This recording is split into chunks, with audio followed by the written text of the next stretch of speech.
Bonjour, dans cette vidéo, on va essayer de traiter la surproduction. Et nous, ce qu'on a essayé de faire pour traiter ça, c'est de créer une forêt-jardin. On vous montre ça tout de suite.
Ce qu'il faut comprendre dans la surproduction alimentaire, c'est le gâchis qu'on en fait.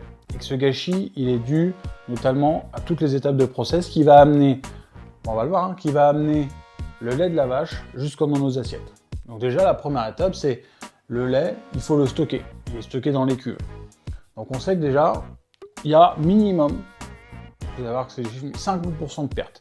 C'est ce qui va rester sur le paroi des cuves, c'est ce qui va rester dans les tuyaux. Il y a la non-qualité, la vache malade, une bactérie qui s'est développée dans la cuve. C'est des choses qu'on rencontre assez fréquemment. On sait que voilà, entre le moment où le lait sort de la vache et jusqu'au lait stocké, il y a 5% de perte. Ensuite, dans ce processus, on va aller le stockage de ce lait en citerne juste pour le transformer en fromage. Là, il faut compter 10% de perte. Donc comment je connais ces chiffres? Parce que j'ai travaillé dans ces process-là. Et donc c'est ce qui va rester dans la machine. Donc pareil, on met le fromage ou le lait dans cette machine-là, ou des fois même le fromage, on va le mettre dans la machine, ils vont changer ce qu'on appelle changer de série, changer de référence, ils vont changer des choses dans la machine. Il faut nettoyer la machine, absolument, sinon ça pourrit, c'est mouillé, sinon il y a des bactéries. Donc lorsqu'il y a ce process de nettoyage, on perd. Et on va perdre environ 10% en tout, également avec cette non-qualité. Pareil, une erreur de mélange, une recette pas bonne, une erreur de manutention, enfin tout ce qui engendre la non-qualité autour de ces process. Et là, on tourne autour de 10% de perte. Étape suivante, le fromage, il faut qu'il arrive jusqu'au magasin. Et donc là, qu'est-ce qu'il y en a? On a les chaînes de froid, très compliqué à tenir quand il fait chaud. On a la non-qualité, donc pareil, encore une fois, donc la non-qualité, c'est le respect des dates de péremption, c'est les erreurs de manutention avec les chariots élévateurs, c'est des boîtes cassées, c'est tout ce qui va avec le stockage. Regardez chez vous tout ce qui est abîmé, c'est pareil, sauf qu'en volume plus grand. Et donc là, il faut compter autour de 5%. Ensuite, en étape, on a entre le magasin et le réfrigérateur. Ça, c'est vous, ça. Donc là, pareil, c'est dans votre magasin, vous allez avoir les gens, cette mauvaise manie, de regarder les dates et d'aller chercher la date la plus loin. Si tout le monde fait ça, comme beaucoup de personnes font ça, on va se retrouver avec les dates les plus vieilles, donc qui vont peut-être dans une semaine, donc les gens ont largement le temps de le manger.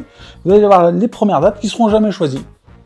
Alors qu'ils les mangeront dans 2 jours, mais ils vont choisir la date de dans 1 mois. Ça ne sert à rien. Donc l'avantage, c'est que c'est bien pour moi, parce que comme moi je vais au réfrigérateur au zéro, c'est-à-dire que les dates de péremption sont très courtes, j'ai tout à moins 35%. Mais bon, en attendant, tout le monde ne fait pas comme ça. Donc on jette encore beaucoup parce qu'on choisit ces dates de péremption. Parce qu'on va mal gérer, parce qu'on va casser, on va abîmer, on va perdre. Et ça, il faut compter 10%. C'est ce que les magasins jettent parce que ça n'a pas été vendu. Et ensuite, il y a du réfrigérateur à votre assiette. On retrouve les mêmes. Les erreurs de date de péremption qu'il y a dans le magasin, on a les mêmes chez vous. Donc on a souvent des réfrigérateurs blindés. Je me souviens de ma grand-mère. Alors qu'on voit même plus le fond. Et là, on retire devant, il restait des yaourts. Et là, raté, c'est périmé, on ouvre, ça sent. Pareil, la bouteille de lait qui a été ouverte, on ne sait pas, elle est foutue. Et ça, c'est 5% aussi. Donc c'est aussi, vous avez dans votre assiette, les assiettes ne sont pas finies. C'est pas tout mangé, c'est jeté. Ça, il faut compter 5%. Et les gens vont dire, les véganes vont dire, c'est parce que c'est la filière, il faut pas manger les animaux, tout ce qui est issu des animaux. Sauf que quand on fait le processus des végétaux, c'est pareil. Le tracteur, il va cueillir, il va cueillir ses fruits, ses légumes, et il va les trier. il y a les tris par taille, s'ils sont moches, puis s'ils sont moches, ils vont être jetés. Il y a ce premier tri, puis il y a la non-qualité, il y a ce qui va être écrasé, il y a ce qui va être abîmé, il y a ce qui va être pourri par le temps. Et ça, pareil, 5%. On va voir, c'est les mêmes chiffres. Hein. Il faut transformer la carotte et la mettre dans la boîte de conserve. C'est là comme ça qu'on le mange le plus, il faut la traiter. Bah là, 10%, les mêmes principes. De la boîte de conserve jusqu'au magasin, du magasin jusqu'à votre réfrigérateur, du réfrigérateur jusqu'à votre assiette. Et quand on fait, c'est essentiellement les mêmes processus, hein, les processus conduisent au résultat, même processus, même résultat. Donc quand on fait le calcul de collégien, hein, on fait avec tout, 0,95 fois 0,9 fois 0,95 fois 0,9 fois 0,95, et ça fait que minimum, d'accord, vu que c'est du process, hein, il n'y a pas d'autres pertes, hein, minimum 30% sera jeté à la poubelle. C'est-à-dire qu'il faut qu'on produise 30% de plus pour arriver à nourrir la planète. Avec des processus de consommation tels qu'ils sont là. Donc tout l'objectif, ça va être de casser ces étapes et d'essayer d'aller le plus tôt possible. Donc le plus tôt possible, dans notre cas des fruits et légumes, le plus tôt possible, c'est de le produire nous-mêmes. Et si le plus tôt possible, c'est d'aller voir l'éleveur. Donc l'avantage c'est qu'on a un côté de chez nous, là l'éleveur pour aller chercher du lait. Voilà. Et plus vous réduisez, plus vous cassez, plus c'est réduit. Donc une fois qu'on s'est dit ça, nous on s'est dit on va créer ce qu'on appelle la forêt-jardin. Donc pour créer sa forêt-jardin, on s'est dit mais qu'est-ce que je peux planter? Comment je peux planter? Donc on va, comme toutes les phases, on va faire un plan, donc on va faire une implantation de ce qu'on va faire. Et je dis mais comment j'implante? Je dois suivre quoi comme critère? C'est simple, il y a deux axes, deux principes, il y a trois principes à suivre. Le premier, faites attention au vent. Pourquoi? Parce que cette forêt peut abriter, mais il faut aussi de temps en temps peut-être faire attention à ces arbres qui créent le vent parce qu'ils sont fragiles. Donc il faut tenir un peu compte du vent. L'autre chose à prendre en compte, c'est le soleil. D'accord? Ça c'est la base. Hein. C'est faites gaffe où est l'ombre, où est à quel moment où ça se lève pour faire attention à l'ombre et au degré d'ensoleillement qu'ont nécessité certaines plantes. Et enfin, vous vous rendez compte que pour faire dans une forêt, il y a toujours certains niveaux. On va retrouver les niveaux hauts, ce sont les grands arbres. Et après, il y a la strate, ce qu'on appelle les strates de la canopée, les strates arbustives, donc les arbustes, les herbes et les couvre-sols. Une fois que vous avez pris en compte ces choses-là, il n'y a pas de vérité, donc c'est pour ça que j'ai pas fait de plan sur quel type d'arbre. Ça, c'est vos goûts. Hein. Vous choisissez si vous avez aimé les abricots, vous mettez un abricotier. Si vous avez aimé les cerises, vous mettez un cerisier. Voilà, il y a pas de. Après, attention aussi aux régions. Hein. Donc ça, c'est l'ensoleillement. Hein. C'est sûr que si vous voulez des bananes que vous habitez dans le nord de la France, c'est plus compliqué. Hein. Donc, il va falloir faire des arbres qui vivent bien dans vos régions aussi. Quoi. Vous serez limité par ça. Et inversement, quand vous êtes dans le sud, s'il faut beaucoup d'eau ou si c'est très sec, il y a certains arbres qui nécessitent beaucoup d'eau.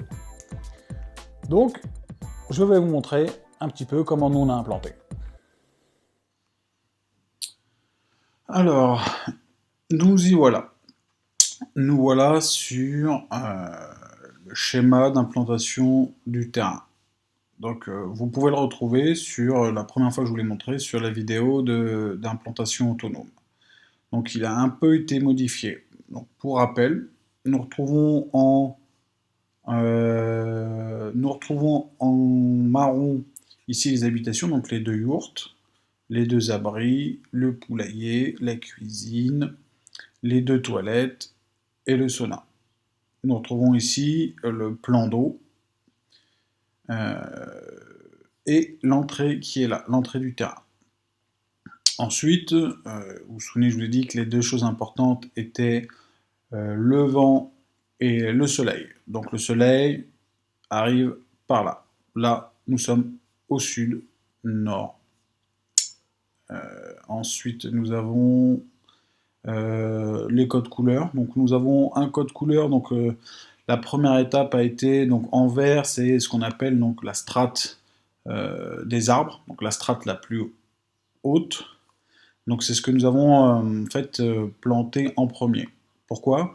Parce que c'est ce qui détermine l'ombre. Donc on avait ici 2 pommiers qui étaient déjà à l'origine, un prunier, nous avons pêcher, noyer, cerisier, brugnon, figuier et un néflier nain.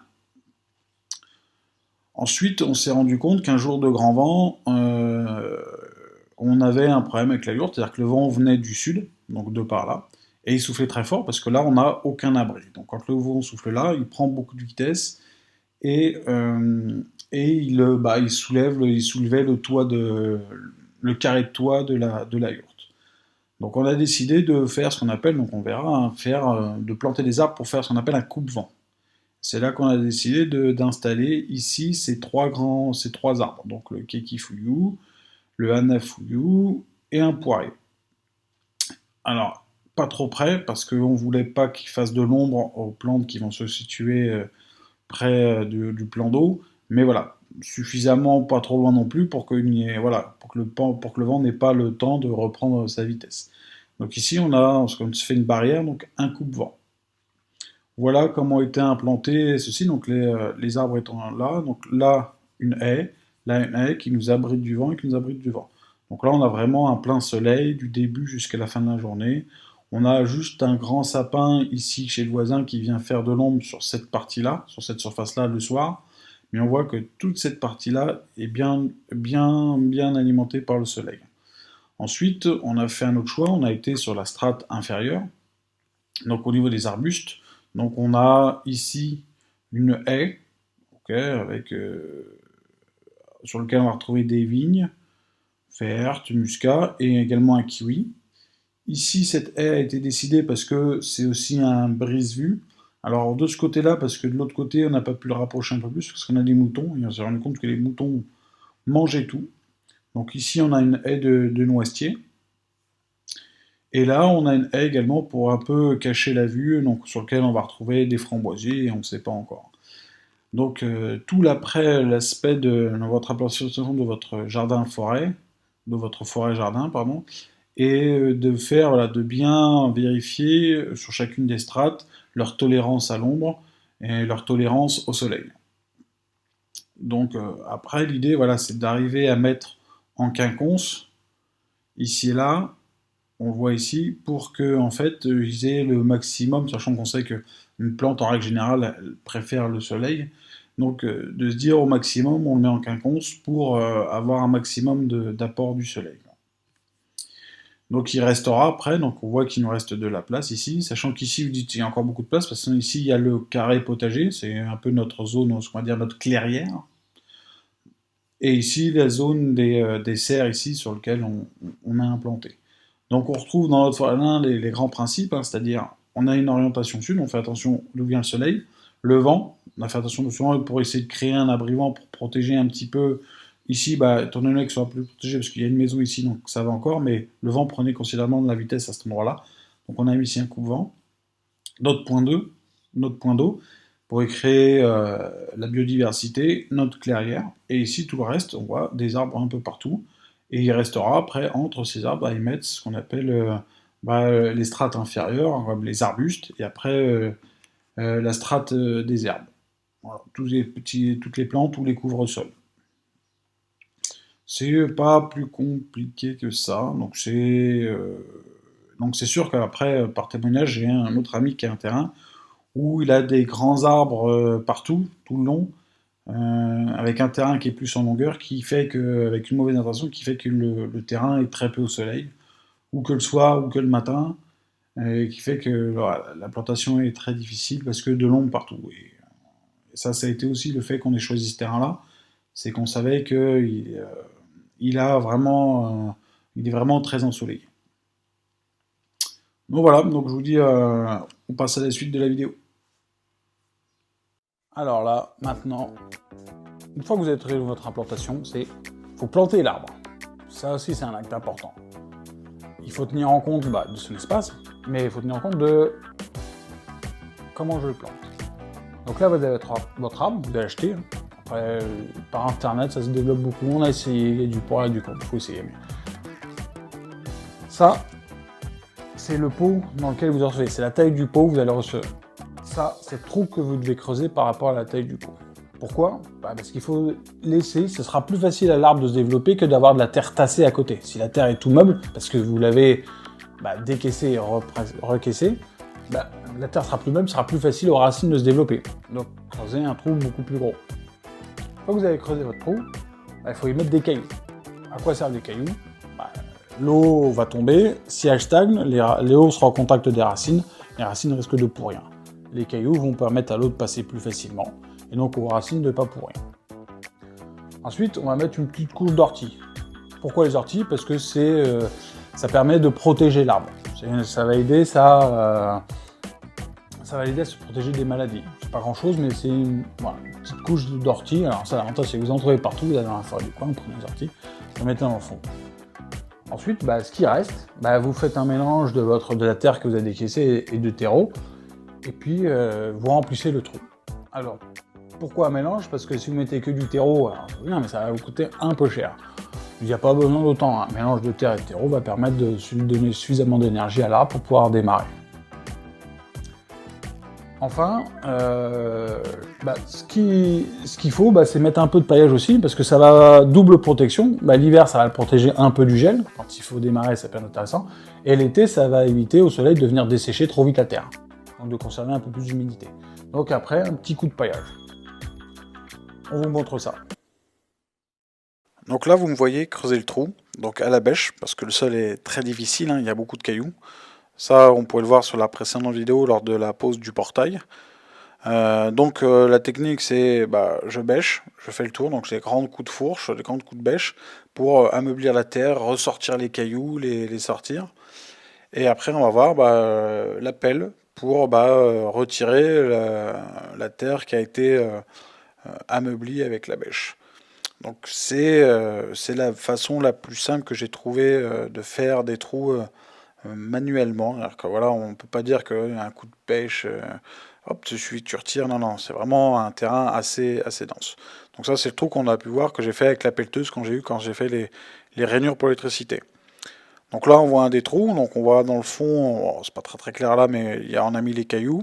Et les orties pour faire du renforcement immunitaire et éviter que les arbres qu'on va mettre soient touchés par les maladies. Ça garantit pas, mais ça améliore, on va dire. Ensuite, on va voir une brouette où on a fait un mélange entre terreau et la terre du trou, justement. Donc on fait un mélange pour éviter de mettre tout du terreau, ça va coûter cher, ou mettre que notre terre qui est une terre assez argileuse et qui retient beaucoup l'eau, qui est un peu trop dense et qui va étouffer les racines. Donc là, on remplit un peu le fond du trou. Et on va le voir, ma femme va prendre l'arbre pour le mettre et tester. Sachant qu'il faut être deux, c'est assez compliqué parce que il ne faut, donc dans beaucoup de jardins rivoirs, c'est des arbres avec des greffes. Sur les racines sont greffées. Donc il faut pas que le nœud, donc l'endroit où a été fait la greffe, soit enterré. Il faut qu'elle dépasse. Donc on va le mettre sur la butte et on va regarder au niveau de la position si le nœud est bien au-dessus de la terre pour pas l'enterrer. Donc ça, c'est vraiment un point très important. Et là, une fois qu'on a validé ça, il nous reste plus qu'à remplir le trou de terre du mélange qui a été fait, quoi. Et après, on viendra mettre le paillage dessus. Voilà, c'est pas très compliqué, mais voilà, c'est assez long du coup. C'est pas juste se dire faire un trou. Donc on voit aussi que le trou est vraiment beaucoup plus grand pour laisser pour faciliter le déploiement des racines lorsqu'il va grandir. Vous le savez maintenant, je suis un malade mental. Moi, j'aime mettre des standards partout. Donc avec ma femme, on a trouvé l'idée, parce que, je n'ai pas grande idée, j'aime bien copier. On a un des principes dans ma philosophie, c'est copier, c'est gagner. On va pas réinventer des choses que les gens ont déjà fait. Et on a à côté de chez nous un petit endroit où la mairie a mis des petites étiquettes, parce qu'ils ont fait un petit herbier, et ils ont mis des étiquettes comme ça pour dire ce qu'il y avait. Puis c'était très marrant, parce que on savait ce qui était planté. Vous allez dire, mais putain, mais t'es con quoi. T'es bête ou pas? C'est-à-dire que toi tu sais, c'est toi qui les as plantés. Sauf que, déjà on sait plus l'âge. 2, il est toujours intéressant de savoir quand est-ce qu'il faut récolter, parce que ça met des années, plusieurs années. On a le temps d'oublier, on fait beaucoup de choses. 2, 3, si on invite des gens, c'est toujours marrant à montrer. Sinon, ce qu'on veut faire, c'est partir en voyage, et que le terrain soit loué, le terrain va être loué, les gens vont savoir quoi faire. Donc on a mis un peu sa carte d'identité, savoir un peu quel âge il a, pour expliquer son nom. C'est important de savoir ce que c'est aussi, parce que c'est aussi pour les enfants, c'est un côté ludique. La largeur qu'il peut avoir, sa taille un petit peu, et puis c'est l'info pour l'entretien. C'est-à-dire que maintenant, on ne peut pas oublier de dire « Ah, attention, ça va être coupé, ça ne peut pas être coupé, voilà comment il faut le couper, perdu, il faut le couper ». Et aussi, ce qui est important, c'est ce qu'on a réellement fait, quoi. C'est-à-dire que si tous les ans, puis tu dis « Mais qu'est-ce qu'on a fait? On a coupé ou pas celui-là ?» Il a poussé fort, voilà. C'est qu'est-ce qui a été fait, quoi. Et ça donne voilà, une petite vidéo, une petite image sympa où on voit juste à côté de l'arbre un petit peu ce standard, qui permet aussi de voir un petit peu ce qui a été fait, ce qu'on peut faire. Voilà, je vous montre ça un peu plus, vous allez voir un peu plus. Donc pour standardiser, donc la première étape c'est fabriquer un peu des piquets. Donc là on a récupéré les vieux tasseaux qu'on a taillés en pointe tout simplement. Et on voit les étiquettes, donc on a comment les accoler avec du velcro, tout simple. C'est vraiment la solution parce qu'on s'est dit il faut retirer les étiquettes pour pouvoir écrire dessus. Donc vous préparez tous vos tasseaux, vous les coupez à 45 degrés pour que voilà que l'étiquette ne soit pas tout dessus, qui fait qu'elle risque de prendre au vent, mais pas qu'elle soit toute plate, ce qui fait que vous ne verrez pas ce qui est écrit. Donc le coupe à 45 permet de voir ce qui est écrit en étant debout.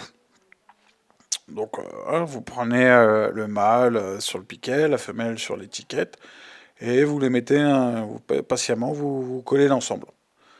Donc voilà, je vous explique, le velcro, parce qu'on veut y noter des informations, donc voilà, pour éviter de faire tout par terre, vous prenez l'étiquette, vous la retirez du velcro, vous notez dessus, vous la remettez sur le velcro, c'est repositionnable. Même si vous voulez faire l'étiquette, voilà, il n'y a pas à revisser, dévisser, c'est quand même plus simple en termes de maintenance, c'est ce que souvent appelé la maintenance. Belle étiquette. Et après, il vous suffit de, donc ça sert à rien, pas besoin de marteau, pas besoin d'enfoncer très profond, de planter devant voilà, votre étiquette, devant l'arbre. Donc on voit aussi en parenthèse le paillage qu'on a pu rajouter un peu partout devant chaque racine. Donc l'avantage c'est que voilà, ça fait vraiment une bonne information, même moi qui connais moins de ce qui est planté, et aux gens qui vont venir, aux explications qu'on va pouvoir donner de ce qui est planté.